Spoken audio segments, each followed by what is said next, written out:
Students, जैसे आपने देखा कि लास्ट लेक्चर में हमने पढ़ा अबाउट दी पाइरुवेट ऑक्सीडेशन, उसमें पाइरुवेट को कन्वर्ट किया गया है टू एसिटाइल कोएंजाइम ए। अब नेक्स्ट स्टेप जो होना है वो है ना acetyl coenzyme A related to Krebs cycle. Krebs cycle also called as TCA cycle और ट्राइकार्बोक्सिलिक एसिड साइकिल। इसको TCA साइकिल क्यों कहते हैं ये बाद में देखते हैं।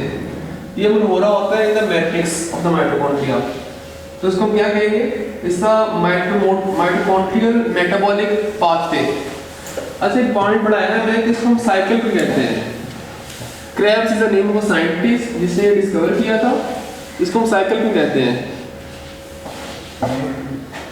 Any metabolic pathway in which the final product is exactly similar to the initial substrate. इसमें जो initial substrate वो कौन सा होता है, oxaloacetate। final product कौन सी होती है, oxaloacetate। तो अमल कौन सा होगा, cyclic। Any metabolic pathway in which final product is exactly similar to the initial substrate। अब इसमें होगा ये एसिटाइल कोएंजाइम ए है, इसका ये वाला पार्ट आता है acetyl, this is the coenzyme A part. इसमें कितने कार्बन है, 2 कार्बन है। तो ये सारा सब फर्स्ट में मैट्रिक्स का पोर्शन है, तो ये वाला ऐसा हमने बाहर ये वाला सब बेसिकली देख लें, this portion matrix portion.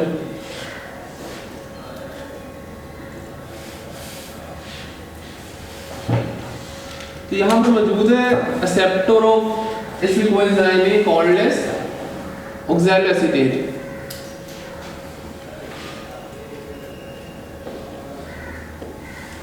Oxaloacetate is a 4 carbon compound.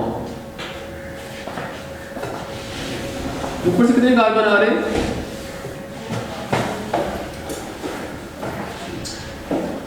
2 carbon आ रहे हैं, तो इट बिकम्स सिट्रेट। इस समझ के दौरान इसमें वाटर भी ऐड हो रहा होगा और कोएंजाइम ए वाला जो पार्ट होगा वो यहाँ से रिमूव हो जाएगा। डेट का व्हीकल वो इसी एसिड को लेके आएगा, इसमें कंबाइन कराएगा, यहाँ से फिर अलग हो जाएगा, यहाँ से दोबारा अलग हो जाएगा एसएच कोएंजाइम ए। और इसमें जो एंजाइम इस्तेमाल हो रहा होगा उसका नाम होगा सिंथेटेज।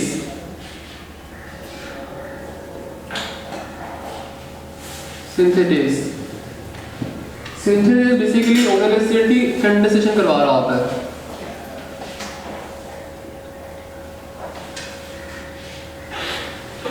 अच्छा, कितने कार्बन का अमाउंट बनेगा, 6 कार्बन, क्योंकि 4 कार्बन ये है, बाहर से कितने हैं, 2 कार्बन, इट बिकम्स 4 + 2 = 6। अब जो फर्स्ट स्टेबल कंपाउंड बनता है दैट इज सिट्रेट। इस वजह से इसको क्या कहते हैं, सिट्रिक एसिड साइकिल और citrate cycle is also called as citric acid cycle. Citrate का अगर स्ट्रक्चर फॉर्मूला देखते हैं तो उसमें ना 3 कार्बोक्सिलिक ग्रुप होते हैं। कितने होते हैं, 3 कार्बोक्सिलिक ग्रुप इस फॉर्म में।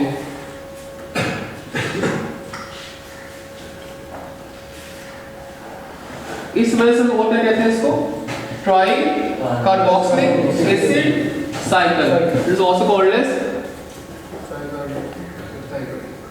ट्राई कार्बोक्सिलिक एसिड साइकिल और सिंपली TCA साइकिल। सिट्रेट जो है वो कन्वर्ट हो रहा होता है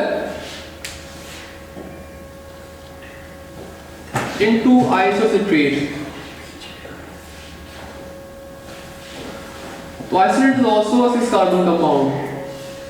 यहाँ पर जो एंजाइम इस्तेमाल हो रहा होगा that is called as acetonitase। Isocitrate is a isomer of citrate। तो acetonitase क्या करवा रहा होगा, आइसोमराइजेशन। क्या करवा रहा होगा, आइसोमराइजेशन।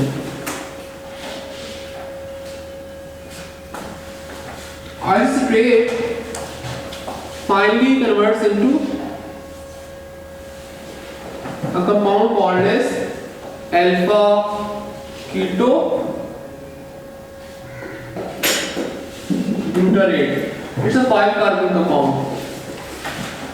अब कार्बन कम हो रहे हैं तो डेफिनेटली यहाँ से कार्बन रिमूव हुआ है। कार्बन जब भी रिमूव होगा तो किस फॉर्म में रिमूव हो रहा होगा? कार्बन डाइऑक्साइड में फॉर्म में। तो मैंने बताया था जब भी कार्बन डाइऑक्साइड रिमूव होगा ना तो इलेक्ट्रॉन साथ में रिमूव हो रहे होंगे। इलेक्ट्रॉन रिमूव होंगे तो पिक कौन कर रहा होगा?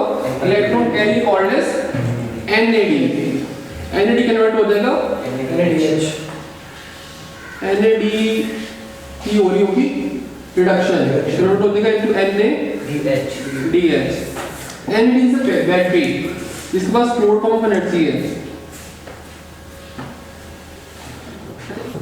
इसमें अगर आप देखें तो डिहाइड्रोजनेस एंजाइम इस्तेमाल हो रहा होगा। जहां भी इलेक्ट्रॉन रिलीज हो रहे होंगे अमल होगा डिहाइड्रोजनेशन, एंजाइम कौन सा इस्तेमाल होगा? Dehydrogenase.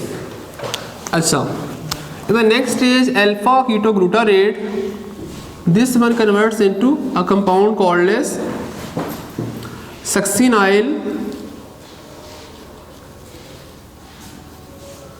coenzyme A. It's a 4 carbon compound. तो यहाँ भी अमल कौन सा हो रहा होगा? क्योंकि कार्बन कम हो रहे हैं तो किस फॉर्म में बाहर जाएंगे? कार्बन डाइऑक्साइड के फॉर्म में। तो यहाँ इलेक्ट्रॉन भी रिमूव हो रहे होंगे। इलेक्ट्रॉन कौन पिक कर रहा होगा? NAD, और NAD कन्वर्ट हो जाएगा NADH में। तो NADH is basically electron carrier. Enzyme कौन सा इस्तेमाल होगा? It's understood, dehydrogenase.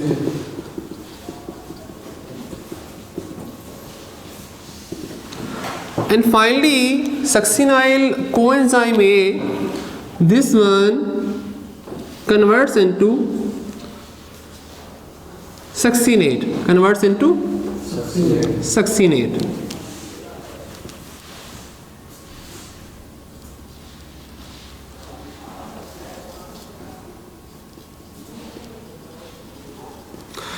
नो जब ये इसमें कन्वर्ट होता है ना सक्सिनेट के, succinate is also 4 carbon compound.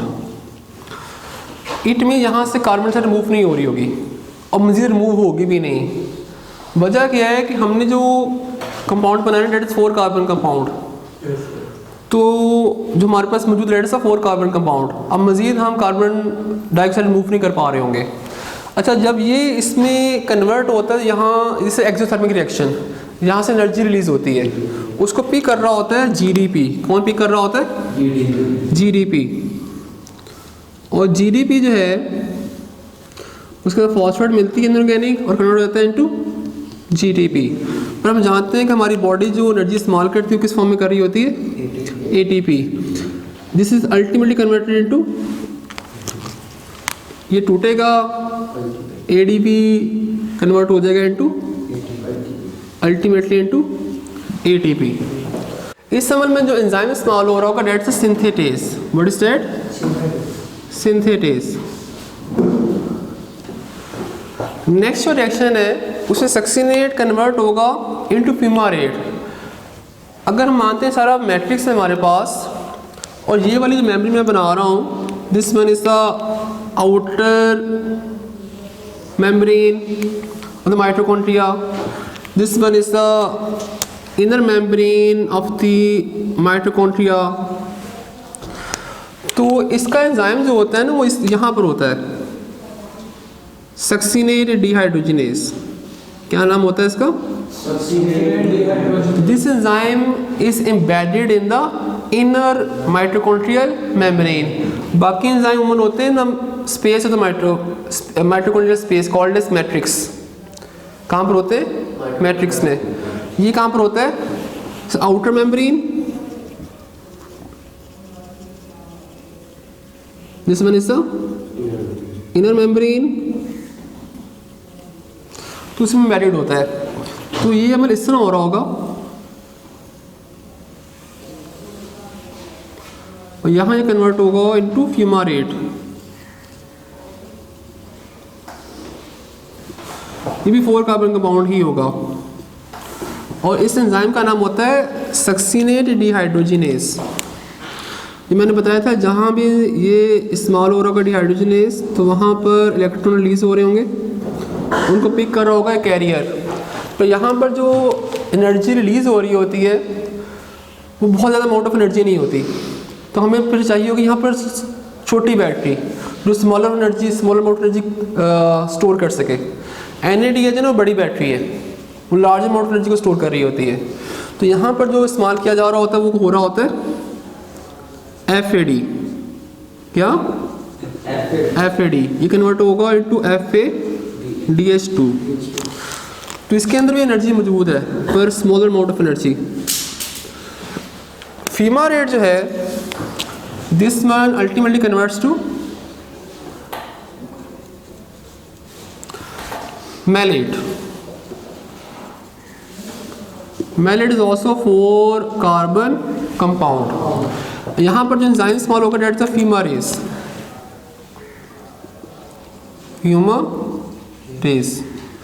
फीमारेज basically करवा रहा होता है hydration process, HYDRATI hydration. Hydration से बना यहाँ पर क्या चीज़ ऐड हो रही होगी? Water. Water is being added, structure change हो जाएगा, फॉर्मेट कन्वर्ट हो जाएगा into malate. Malate finally convert होगा इनटू ऑक्सैलो एसीटेट। और इसमें भी इलेक्ट्रॉन्स रिमूव होंगे, उसको पिक कौन करेगा? यहाँ पर हाई एनर्जी रिलीज हो रही होती है, उसको पिक कौन कर रहा होगा? NAD। और NAD कन्वर्ट हो जाएगा into NADH into NADH।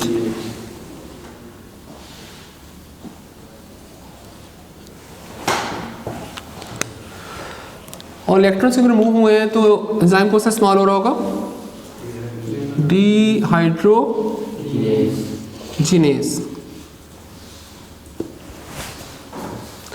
Ultimately हम वहाँ ही पहुँच के यहाँ से हमने स्टार्ट किया था हमने।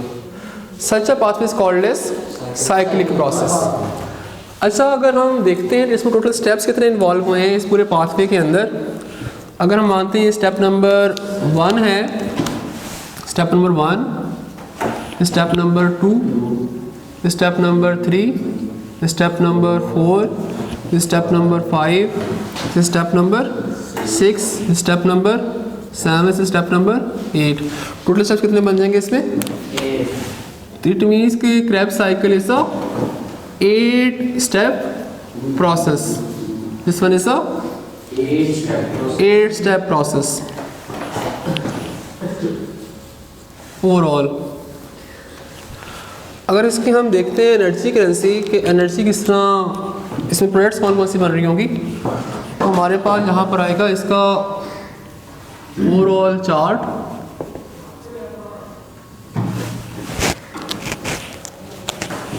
NADH कितने बन रहे हैं? टोटल 2 बन रहे हैं, एक यहाँ से बन रहा है और एक यहाँ से बन रहा है। FADH2 कितने बन रहे हैं?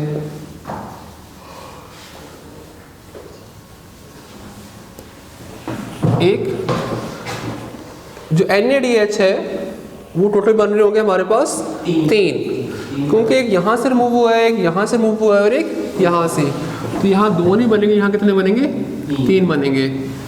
अच्छा, इसके साथ हम देखते हैं कि हमारे पास डेट एनर्जी बनी है, कौन सी? ATP। ATP कितने बने? 1, क्योंकि हमारे पास एसिटाइल कोएंजाइम A ये कितने हैं हमारे पास? ये हमारे पास 2 हैं। वजह क्या थी? हमारे पास पायरुवेट 2 थे, तो 1 से 1 बार क्रेब्स साइकिल हुआ, 2 से 2 बार होगा, तो ये सब चीज़ें एक बार हमारे पास 1 होंगी या ज़्यादा? 2 बार होंगी। इसको किससे मल्टीप्लाई कर लेंगे हम? 2 से। अच्छा, यहाँ तक तो हमने पूरा क्रेब साइकिल देख लिया डिटेल के साथ। एक पॉइंट हम और पढ़ लेते हैं।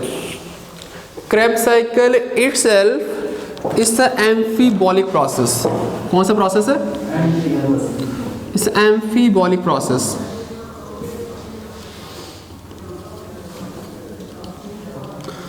हमने वर्ड पढ़ा होगा एनाब्लिज्म।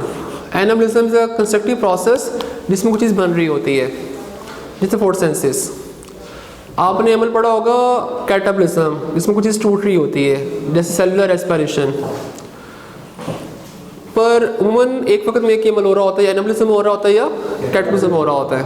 अगर कोई प्रोसेस इस तरह का हो रहा है जिसमें दोनों चीज़ें साथ ही हो रही हैं, चीज़ टूट भी रही है और साथ साथ बन भी रही है, इस process called as amphibolic process. जो क्रेब्स साइकिल है इसमें हम देखते हैं कि एसिटाइल कोएंजाइम टूट रहा होता है। एसिटाइल कोएंजाइम टूटने से मुराद क्या है, पायरुवेट इसमें कन्वर्ट हुआ, पायरुवेट से मुराद क्या है, ग्लूकोज उसमें पायरुवेट में कन्वर्ट हुआ। इट मीन्स हम किसको तोड़ रहे हैं, अल्टीमेटली ग्लूकोज को तोड़ रहे होते हैं। तो कैटाबॉलिक प्रोसेस तो है ये, क्योंकि glucose being broken down.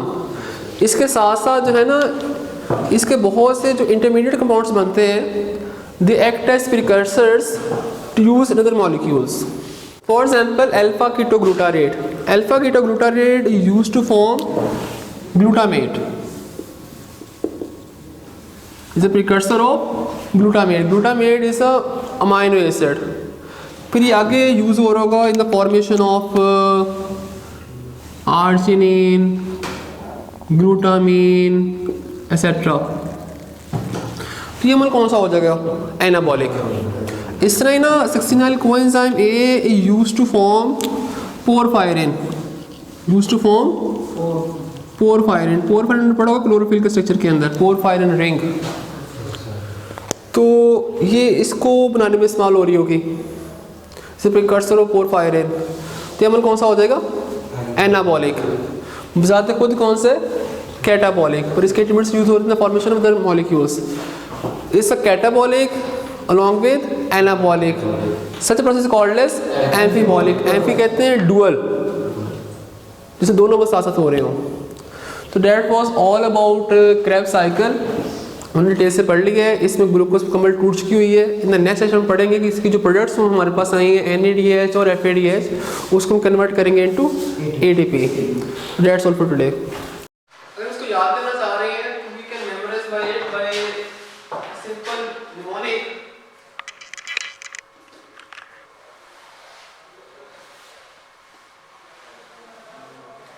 Like officer,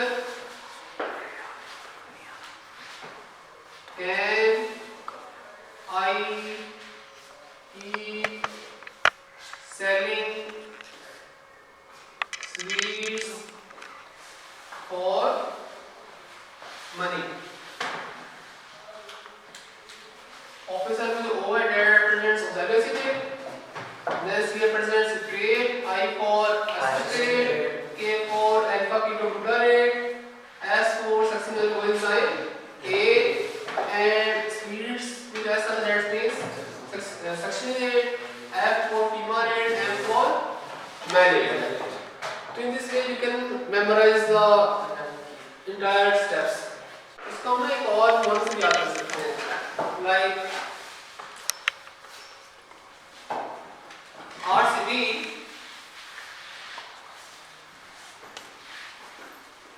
is kept safe and secure from mobsters. Mobsters कहते हैं group of organized violent people. तो O means velocity, C means strain, isostrain, alpha ketoglutarate, succinyl coenzyme A, succinate, fumarate and malate. इस तरह पूरा बातें याद कर सकते हैं। Okay students, take care.